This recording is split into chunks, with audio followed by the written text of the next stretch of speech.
I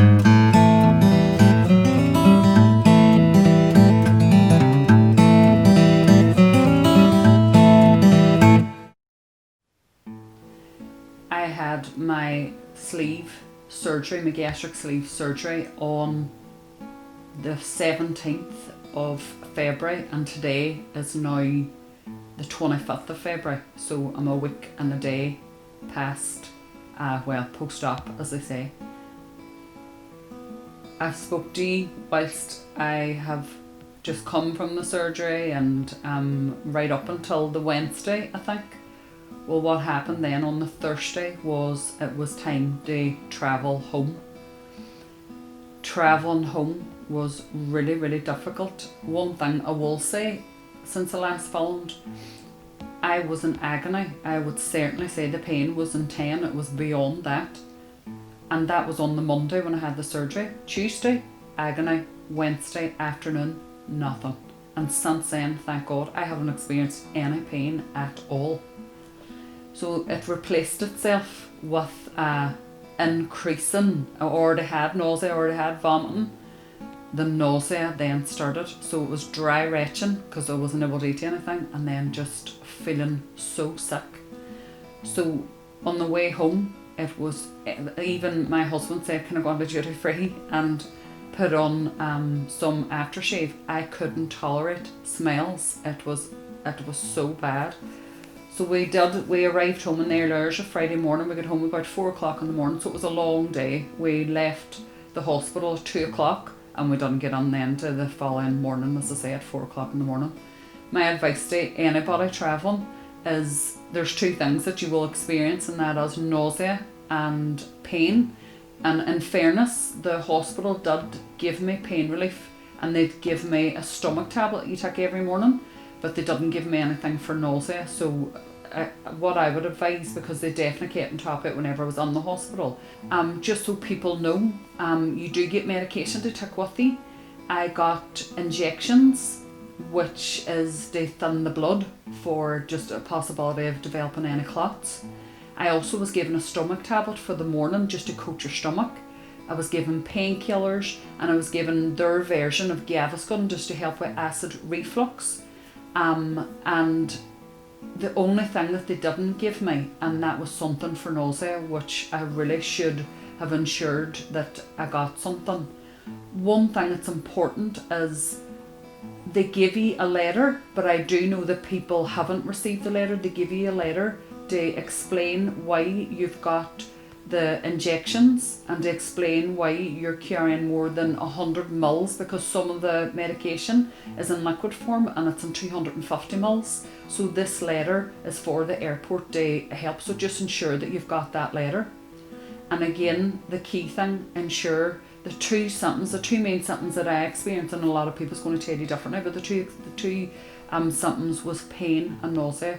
So if you're travelling, we travelled left the hospital 2 o'clock in the afternoon and didn't get home to the following morning at 4 o'clock. The whole experience, I was so nauseated. So I would advise that you ensure that you have medication for both. We did get home. It was so lovely to get into my own bed. I was so happy. And anybody that's going will understand, or anybody that's been before me will understand. I hated being a patient. I think being a nurse made it all so worse. I couldn't stand being in a hospital environment. I found it, the only thing that I did find difficult, and that is that's not anything the hospital did. The language barrier was really, really difficult. As I said before, there's an app. I'm just going to emphasise that again. Ensure that you download the app. So whatever country, you may not be going to Turkey, you may be going to another country, ensure that you download that app so that you do have that communication there. So I got home, and when I got home on the Friday and the Saturday was absolutely awful. The sickness, I can't explain, just constant sickness. And by Friday, I still hadn't eaten anything. And anything that I attempted to eat, I vomited straight back up again. I got to the Saturday, and again, only for phone or messaging one of my friends who's had the procedure. I had messaged and said, it's Saturday. I haven't eaten anything since Sunday night. I fasted on Saturday night, which I was told. Sunday I fasted all day. And then you probably seen in the last videos, I had a Mars bar and 3 oranges when they said I could eat something. But apart from that, that was a full week where I hadn't eaten a bite. And someone had advised me, which I didn't know, and every hospital is completely different too as well. You'll be given information on what to eat, but every hospital is different and their diet is different than ours too as well.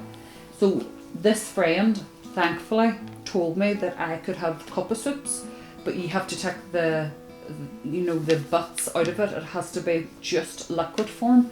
So for the first week and the second week, that is something that you can use, and it was a lifesaver for me. I think getting something actually into my stomach made me feel so much better. So I started on Saturday night eating, and it must have been that, because seeing I woke up on Sunday, nothing.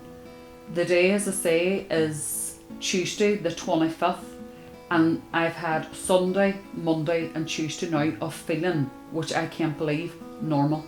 I don't feel like I've had an operation. I don't feel any pain, nausea, nothing. I feel exactly the way I felt 2 weeks ago. There's no difference at all. As I mentioned, cup of soups became my best friend, but this boy is going to be your better friend, because you are warned not to take any lumps and bumps and carrots and vegetables in the soups. So you do need to sieve out. For example, these type of soups, you can eat these type of soups, but again, I use my husband's behind the camera and's probably looking at me. He mixes my soups, and he is the one that strains everything out for me. So as I say, soup, cup of soups, other things too as well, that again, this is my diet plan. Every diet plan's different. I was told then on day 4 post-surgery that I was allowed to then, I'm not allowed the pieces in it, but I am allowed yogurts that are made up with semi-skimmed milk. And only, again, the hospital didn't tell me about this here, but just other people went to different places have been told sugar-free jelly. Love it. So they're the types of food. One thing I will say about food is I do get hungry sometimes, and when I get hungry I think, oh, I can't wait, and I really do believe I am going to, and the head is still back where it was 2 weeks ago, and I really do believe I'm going to eat all that soup. But what happens is, this is where the tool sets in. What happens is I put out half a tin and think I'll heat up the other half then afterwards, just to see how much I can use.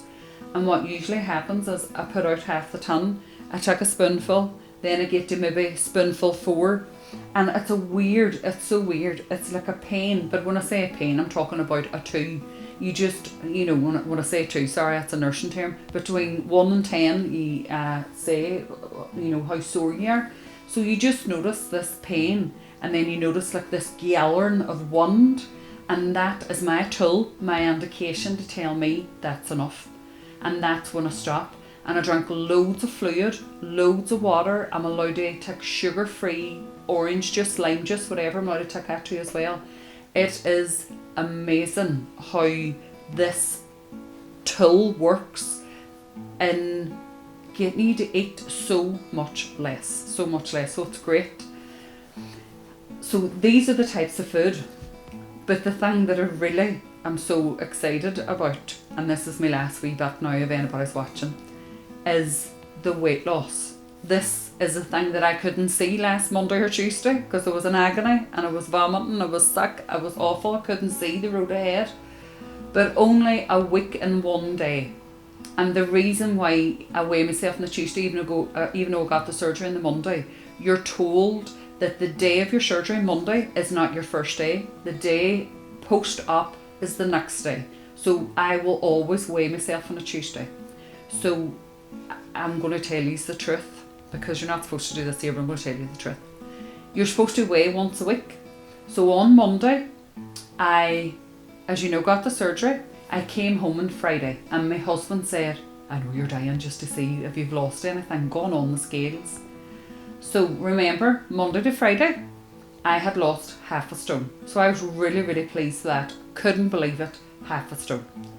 So on Friday, I thought, right, Tuesday's my weighing day, that's it, I'm not going to weigh myself. But I could really feel by the Monday that I had lost more weight. So by the Monday, I said, right, okay, I'll just get on and see. From the Friday to the Monday, which is 3 days, I lost another, now, as well as a half a stone, I lost another 10 pounds.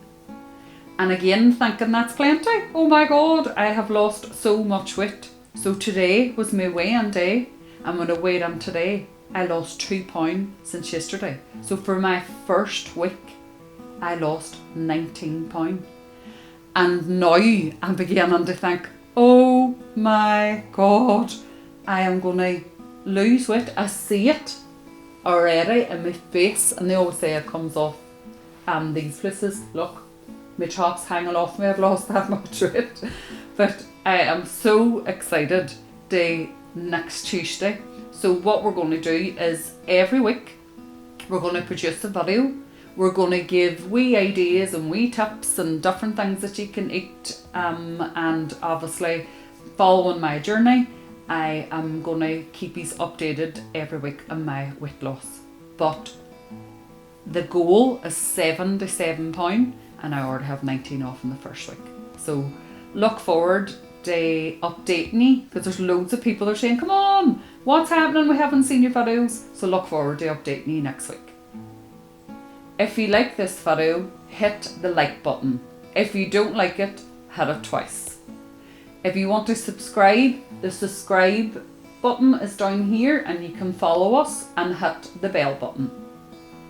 And I just want to say thank you to everybody that's supporting me, the messages that I'm getting, and all the people that are following me. Thank you so much for all your support.